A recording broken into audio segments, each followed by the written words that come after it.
anjos, tudo bom com vocês? No vídeo de hoje eu estarei ensinando como colocar créditos no seu celular, qualquer operadora, tá bom? Bom, lembrando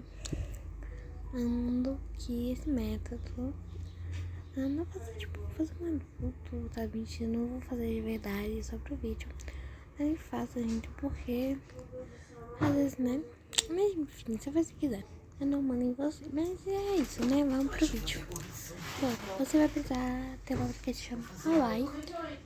Muitas pessoas chamam de Kwai, a gente chama de Kawaii. Eu sei que é Kwai, tá? Não tem Kawaii, tá? Não tem, mas eu chamo de Kwai mesmo, de Kawaii mesmo. Pode ser Kwai, eu falo de Kawaii. Tá bom? Essa aqui é minha conta, calma. Vou tampar aqui minha conta. Você pode clicar na moedinha ali, onde cai Kawaii Bônus, né? Kawaii Bônus, mas enfim, clica ali, né? Eu tô com 17,3 no momento, né? E aí, gente, aqui, ó. Se você clicar no seu dinheiro, pode ser recarga celular com desconto. Tá bom? Aí você vai clicar nisso. Você botar 1,5 porque tá com desconto. Aí você pode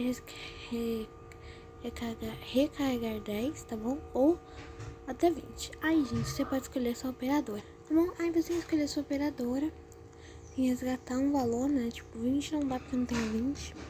Mas enfim. Dá pra colocar, né? Por exemplo, no minha é claro, não importa. Mas aí você coloca o seu número do celular aqui. Depois você vai em resgatar. Ó, aí eu não coloquei meu número do celular no caso. E é isso, gente. Vou ensinar certinho. Eu não sei exatamente como que coloca agora, né? Porque eu vou ter que mostrar meu número, mas acho que eu não quero. É basicamente isso depois, tá, gente?